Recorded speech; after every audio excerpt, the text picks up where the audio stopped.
नमस्कार, मैं ओम प्रकाश दास। स्वागत है आपका डीडी न्यूज के इस खास शो देश प्रदेश में, जहां विभिन्न राज्यों से आज की अहम खबरों पर डालेंगे नजर। शुरुआत करते हैं हेडलाइंस के साथ। केंद्रीय मंत्रिमंडल में लिए गए 3 बड़े फैसले। राष्ट्रीय लॉजिस्टिक नीति और सौर पीवी मॉड्यूल के लिए पीएलआई योजना को दी गई मंजूरी। लाखों लोगों को मिलेगा रोजगार।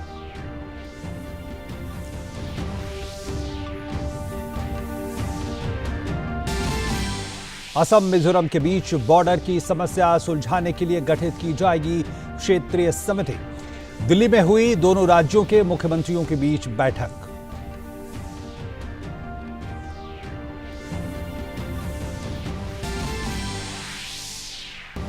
इस साल नक्सलियों के खिलाफ सुरक्षा बलों को मिली बड़ी कामयाबी।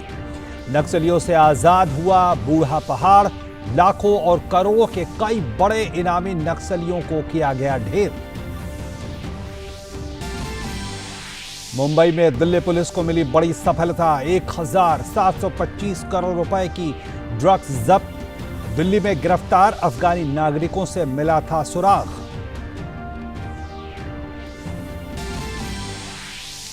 यूपी में जेलर को धमकाने के मामले में माफिया मुख्तार अंसारी दोषी करार। हाईकोर्ट की लखनऊ बेंच ने मुख्तार अंसारी को सुनाई 2 साल की सजा।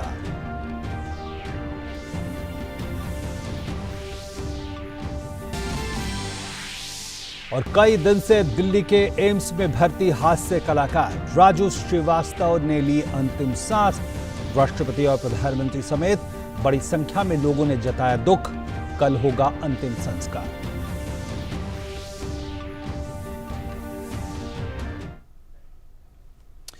और खबरें सबसे पहले देश के उत्तरी राज्यों से।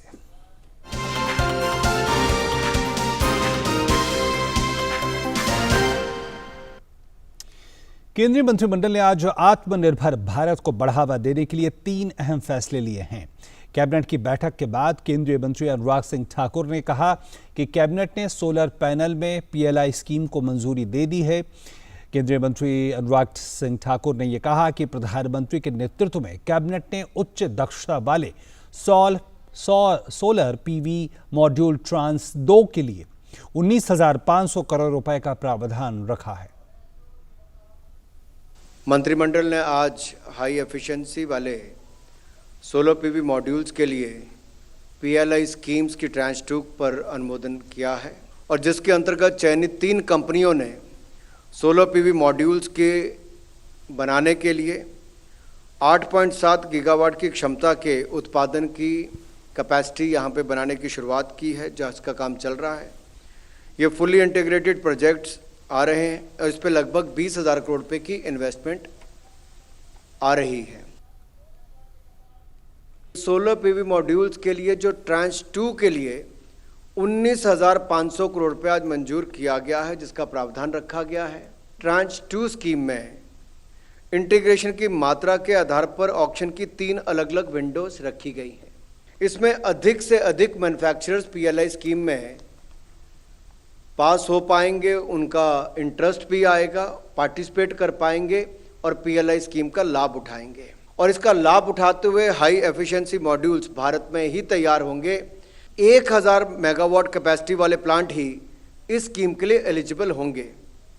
इससे देश में सोलर एनर्जी का उत्पादन कम लागत पर हो सकेगा।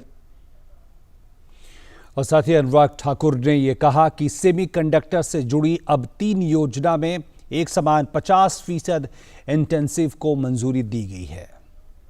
अलग अलग कैटेगरीज के लिए जो कैपिटल इन्वेस्टमेंट होनी थी, उसमें 30 से 50% तक अलग अलग फाइनेंशियल इंसेंटिव्स का प्रावधान था। अब वो 30 से 50% को हटाकर अब इनके स्थान पर एक समान रूप में 50% फाइनेंशियल इंसेंटिव देने का निर्णय किया गया है। यानी कि जो 30 से 50% तक का तीनों योजनाओं पर था, वो उसको हटाकर अब फ्लैट उसको 50% किया गया है। 65 NM से बड़े वालों को भी इसमें इंक्लूड कर लिया गया है ताकि उनको भी इसका लाभ मिल सके। साथ ही केंद्रीय मंत्री अनुराग ठाकुर ने यह कहा कि कैबिनेट ने नेशनल लॉजिस्टिक पॉलिसी को मंजूरी दी है। पॉलिसी लॉजिस्टिक्स सेवाओं में अधिक दक्षता के लिए एकीकृत लॉजिस्टिक्स इंटरफेस प्लेटफॉर्म, मानकीकरण, निगरानी ढांचे और कौशल विकास के लिए होगी। तीसरा विषय जो है वो हमारा नेशनल लॉजिस्टिक पॉलिसी को लेकर है। एनएलपी के अंतर्गत ये लक्ष्य रखा गया है कि वर्ष 2030 तक लॉजिस्टिक कॉस्ट में ग्लोबल बेंचमार्क के अनुरूप कमी लाई जाए तथा भारत को world logistic performance index ranking में टॉप 25 में लाकर खड़ा किया जाए। इससे जहां ओवरऑल कुल मिलाकर लॉजिस्टिक्स कॉस्ट की कमी आएगी, लॉजिस्टिक्स की एफिशिएंसी बढ़ेगी, भारतीय उद्यम एवं प्रोडक्ट्स की कम्पिटिटिवनेस में सुधार होगा और देश में इकोनॉमिक एक्टिविटी को बल मिलेगा और मेक इन इंडिया को बल भी मिलेगा। असम और मिजोरम के मुख्यमंत्रियों की आज मुलाकात हुई है और दोनों राज्यों के मुख्यमंत्रियों के बीच हुई बैठक की समीक्षा की गई और इस बैठक में दोनों राज्यों ने संतुष्टि जाहिर की है। असम के मुख्यमंत्री हेमंत बिस्वा शर्मा ने यह कहा कि उनकी ओर से गठित उच्च स्तरीय मंत्रियों की टीम ने आइजोल का दौरा किया और एक क्षेत्रीय समिति गठित करने की प्रक्रिया चल रही है ताकि दोनों राज्य मिलकर बॉर्डर की समस्या को सुलझा सके। We discuss various issues concerning both the states. Regarding border issue, a high-level team of my ministers has recently visited Aizawl, and we are in process of forming regional committee to discuss the border problem and resolving it.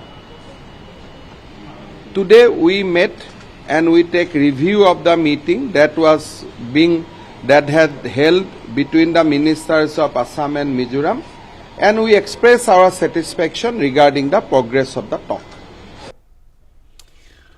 Bharatiya Janata party की दिल्ली प्रदेश इकाई ने दिल्ली सरकार के तथाकथित शराब घोटाले के विरोध में महापंचायत का आयोजन किया।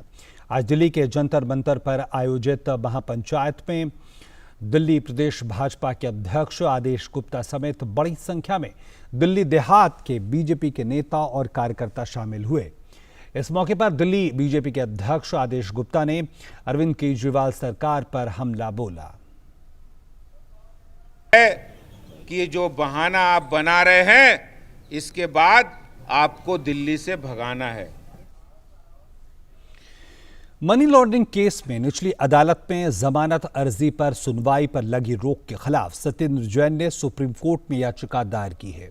सुप्रीम कोर्ट ने प्रिंसिपल डिस्ट्रिक्ट एंड सेशन जज विनय कुमार से यह कहा कि वे प्रवर्तन निदेशालय की ट्रांसफर अर्जी पर सुनवाई कर कल ही फैसला लें। वो ही तय करेंगे कि कौन सा कोर्ट सुनवाई करेगा। स्पेशल जज गीतांजलि की कोर्ट में सत्येंद्र जैन की जमानत अर्जी पर सुनवाई अंतिम चरण में थी। पूरी कार्यवाही पर रोक लगने के चलते जमानत अर्जी पर चल रही सुनवाई पर भी रोक लग गई थी, इसलिए उन्होंने सुप्रीम कोर्ट का रुख किया था। प्रसिद्ध हास्य कलाकार राजू श्रीवास्तव अब इस दुनिया में नहीं रहे। उन्होंने 58 साल की उम्र में दिल्ली के एम्स में आज आखिरी सांस ली। 10 अगस्त को जिम में वर्कआउट करने के दौरान राजू श्रीवास्तव को हार्ट अटैक आया था, जिसके बाद उन्हें अस्पताल में भर्ती करवाया गया था। जब से राजू श्रीवास्तव को हार्ट अटैक आया था, तभी से वे बेहोश थे। जिंदगी और मौत के बीच 42 दिनों की लंबी लड़ाई लड़ने के बाद आखिरकार उन्होंने इस दुनिया को अलविदा कह दिया। उनके निधन पर राष्ट्रपति द्रौपदी मुर्मू और प्रधानमंत्री नरेंद्र मोदी समेत बड़ी संख्या में लोगों ने दुख का इजहार किया है। एम्स से उनका पार्थिव शरीर उनके घर वालों को सौंप दिया गया है। खबरों के मुताबिक कल सुबह उनका अंतिम संस्कार किया जाएगा। राजू श्रीवास्तव जी ये 42 दिन तक हमारे एम्स में ही एडमिटेड थे। जितनी तरह की टेस्ट हो सकती है, जितने टॉप डॉक्टर्स थे हमारे इंस्टीट्यूट के, स्पेशलिस्ट थे, all have attended him. Many test has been done, so we have a full fledge documents, medical documents. इसलिए हम लोगों ने ये विचार किया कि इनको नई टेक्निक से इनका पोस्टमार्टम किया जाए, कि चीर फाड़ वाला अवॉइड करते हैं हम लोग। और खबरें बिहार और झारखंड से।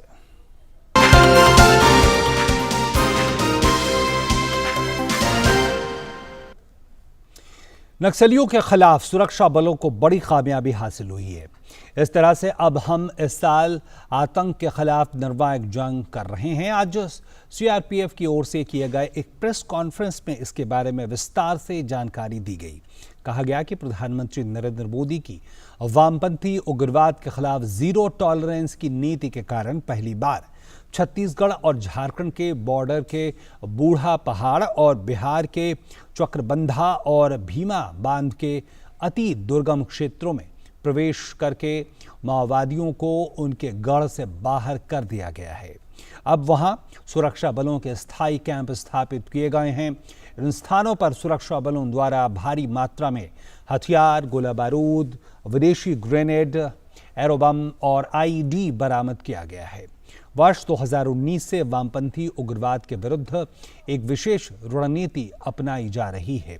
सीआरपीएफ ने कहा कि यह सफलता और महत्वपूर्ण इसलिए भी हो जाती है क्योंकि इनमें से मारे गए कई माओवादियों के सर पर लाखों करोड़ों के इनाम थे। जैसे मिथिलेश महतो पर 1 करोड़ का इनाम था। इस साल 2022 में वामपंथी उग्रवादियों के विरुद्ध लड़ाई में सुरक्षा बलों को operation Octopus, operation Double Bull, operation Chakrabandha में अप्रत्याशित सफलता हासिल हुई।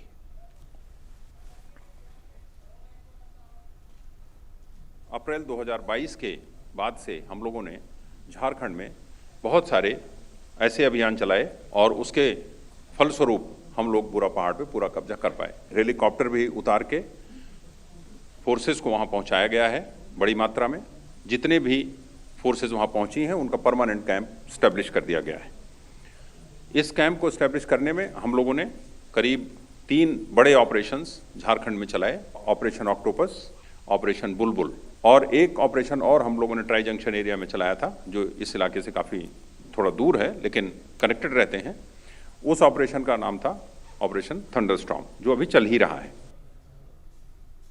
और इसके साथ देश प्रदेश में आज फिलहाल इतना ही, लेकिन हमारा अगला कार्यक्रम जन की बात जनप्रतिनिधियों के साथ। इस कार्यक्रम में आज आपकी मुलाकात हम करा रहे हैं राज्यसभा सांसद अनिल अग्रवाल से।